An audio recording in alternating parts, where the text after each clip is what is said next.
बिना मैदा कढ़ाई में बने हुए इस पिज़्ज़ा को आप बच्चों को तो देंगे ही, आप भी इसे खाना पसंद करेंगे। Smarties, hello smarties, welcome to Seema smart kitchen. आज हम बना रहे हैं गेहूं के आटे से पिज़्ज़ा। ये बहुत ही हेल्दी पिज़्ज़ा है। इसे आप ओवन के साथ साथ कढ़ाई में भी बना सकते हैं।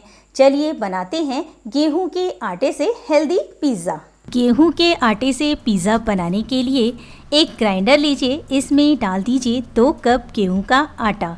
गेहूं का आटा थोड़ा सा मोटा ग्राइंड किया हुआ होता है और मेरे पास का तो और भी ज़्यादा मोटा ग्राइंड किया हुआ होता है, इसलिए हम इसे पहले ग्राइंड करेंगे और फिर यूज़ करेंगे। मेरा ये कप 125 ग्राम का है और ml में 250 ml का है। और अब इसमें ही डाल देंगे 1 कप सूजी।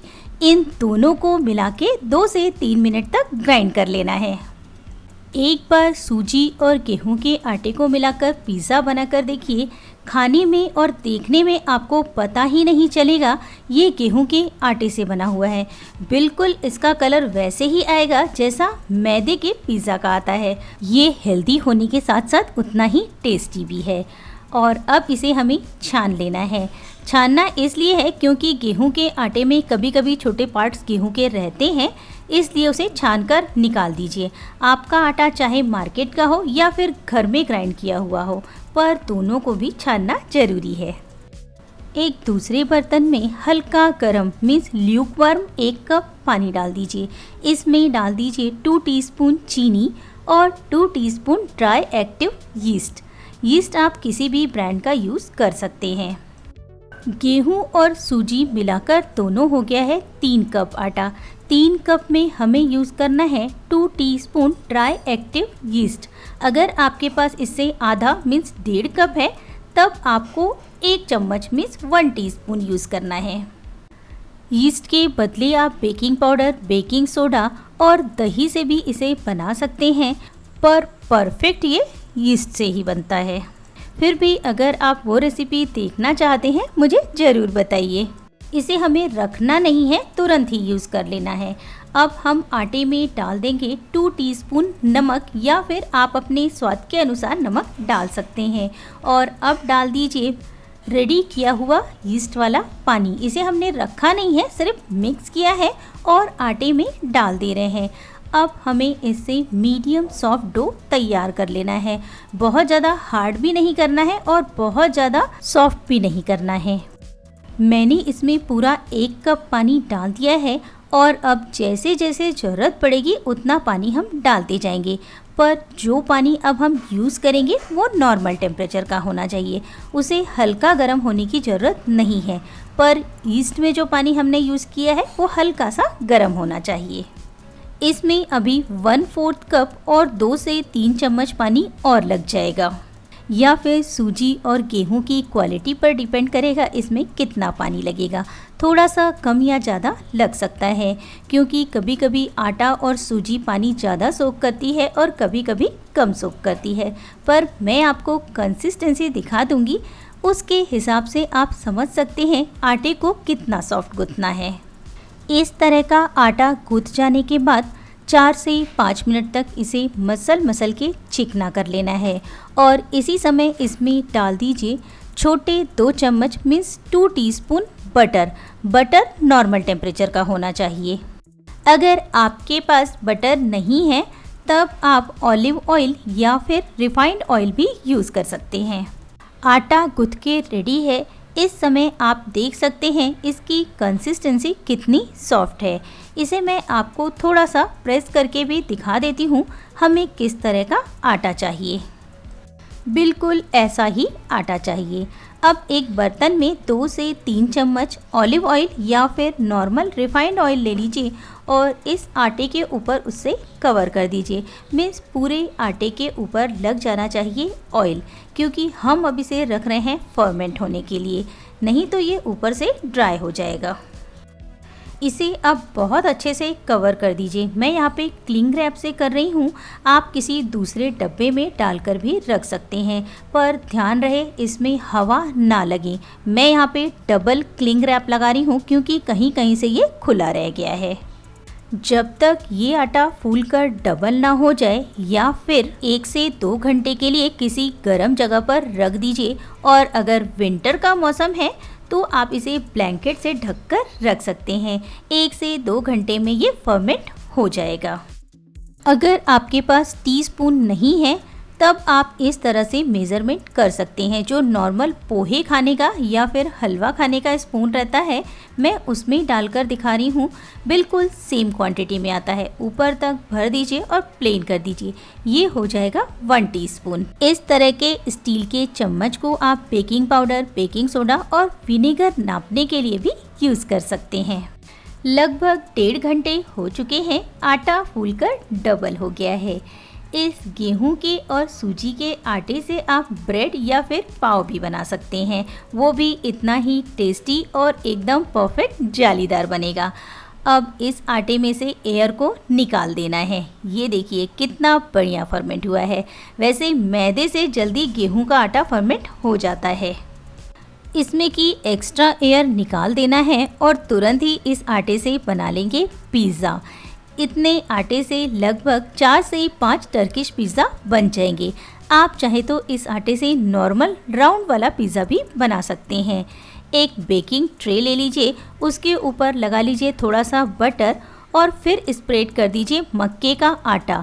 अगर आपके पास मक्के का आटा नहीं है, चावल का आटा या फिर मोटा गेहूं का आटा भी यूज़ कर सकते हैं।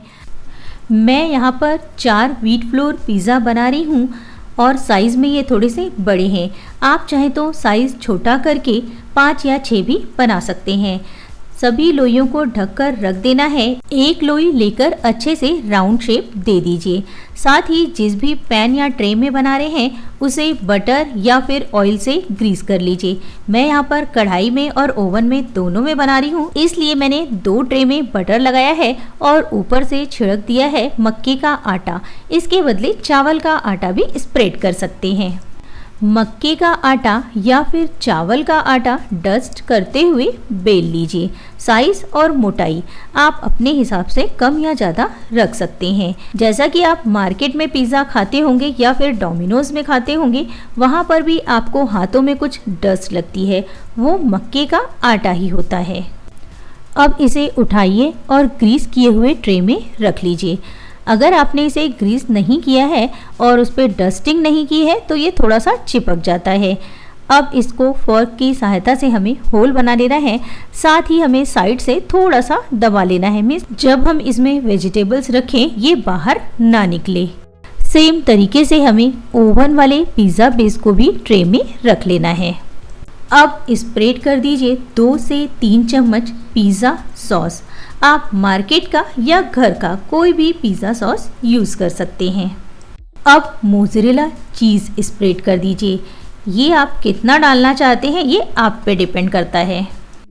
अब डाल दीजिए ढेर सारी वेजीज। मैंने यहाँ पर तीनों कलर के कैप्सिकम, स्वीट कॉर्न और ऑनियन यूज़ किया है। आप चाहे तो इसमें टोमेटो भी डाल सकते हैं या फिर अपने पसंद से कोई भी वेजीज यूज़ कर सकते हैं। ऊपर से फिर से डाल देना है मोज़रेला चीज़। सेम तरीके से ओवन वाले ट्रे के पिज़्ज़ा को भी रेडी कर लीजिए। अगर आपके पास ऑलिव और बेसिल है वो भी यूज़ कर सकते हैं। मैं यहाँ पर थोड़े से हैलापेनो भी यूज़ कर रही हूँ। दोनों भी पिज़्ज़ा बेस के साइड में बटर लगा दीजिए। इससे पिज़्ज़ा बहुत क्रिस्पी बनता है और कलर भी अच्छा आता है। और स्प्रेड कर दीजिए थोड़ा सा चिली फ्लेक्स और मिक्स हर्ब। मोटे तले वाली कढ़ाई, भगोना या फिर कुकर में नमक डालिए, स्टैंड रख दीजिए। इसको ढककर लो फ्लेम पर 10 मिनट तक प्रीहीट कर लेना है। उसके बाद में इस पर रख दीजिए पिज़्ज़ा ट्रे। फ्लेम को लो टू मीडियम कीजिए, ऊपर से ढक दीजिए। अब लगभग 15 से 20 मिनट तक बेक होने दीजिए। इतने टाइम में ये बेक हो जाएगा। मैंने पहले मिक्स हर्ब और चिली फ्लेक्स नहीं डाला था, इसलिए अभी डाल रही हूँ। आप चाहें तो पहले भी डाल सकते हैं। अब इसे ढक देना है और बेक होने देना है। मेरी गैस की फ्लेम पर ये बेक होने में लगभग 20 मिनट ले लेता है। आपकी गैस की फ्लेम पर डिपेंड करेगा कितना टाइम लगता है। लीजिए तैयार है परफेक्ट कढ़ाई पिज़्ज़ा। ओवन वाले पिज़्ज़ा को भी ओवन के मिडल रैक पे रख दीजिए। ओवन को भी पहले 160 डिग्री पर बोथ साइड हीटिंग पर सिलेक्ट कीजिए और 10 मिनट तक प्री हीट होने दीजिए। प्री हीट हो जाने के बाद पिज़्ज़ा ट्रे रखिए। 160 डिग्री पर ही 12 से 15 मिनट तक बेक होने दीजिए। इतनी देर में परफेक्ट बेक हो जाएगा, या फिर थोड़ा सा कम या ज़्यादा टाइम लग सकता है क्योंकि हर एक के ओवन की हीटिंग अलग अलग होती है। वाओ, आप देख सकते हैं परफेक्ट क्रिस्पी पिज़्ज़ा रेडी है। जितना क्रिस्पी आपको ये ओवन वाला पिज़्ज़ा दिखाई दे रहा है, सेम कढ़ाई वाला पिज़्ज़ा भी इतना ही क्रिस्पी बना है। पहले हम इसे देख लेते हैं, कट कर लेते हैं और इसकी क्रिस्पनेस भी देख लेंगे। फिर हम देख लेंगे कढ़ाई वाला पिज़्ज़ा कितना टेस्टी और क्रिस्पी बना है। इसे देखकर तो मेरे मुंह में अभी भी पानी आ रहा है। क्या आपके मुंह में भी पानी आ रहा है? मुझे ज़रूर बताइए। अब आप भी मार्केट से महंगे महंगे पिज़्ज़ा लाना पसंद नहीं करेंगे। एक तो वो मैदे के होते हैं, साथ ही हेल्दी भी नहीं होते हैं। घर में ही कढ़ाई में और ओवन में आप हेल्दी पिज़्ज़ा बना सकते हैं। ये है कढ़ाई पिज़्ज़ा, आपने देख ही लिया, ये भी उतना ही क्रिस्पी दिखाई दे रहा है। काश आप इसकी आवाज़ सुन सकते और इसका टेस्ट ले सकते। ये भी उतना ही क्रिस्पी है जितना मार्केट का रहता है, और टेस्ट में तो मार्केट वाले से भी ज़्यादा अच्छा है। मुझे उम्मीद है आपको ये गेहूं के आटे की हेल्दी पिज़्ज़ा रेसिपी पसंद आई होगी। अब आप भी घर में आसानी से बनाएंगे और हमेशा एंजॉय करेंगे हेल्दी पिज़्ज़ा। और कौन कौन से पिज़्ज़ा की रेसिपी आप लोग देखना चाहते हैं मुझे बताना ना भूलें। मिलते हैं एक न्यू रेसिपी के साथ। Bye bye.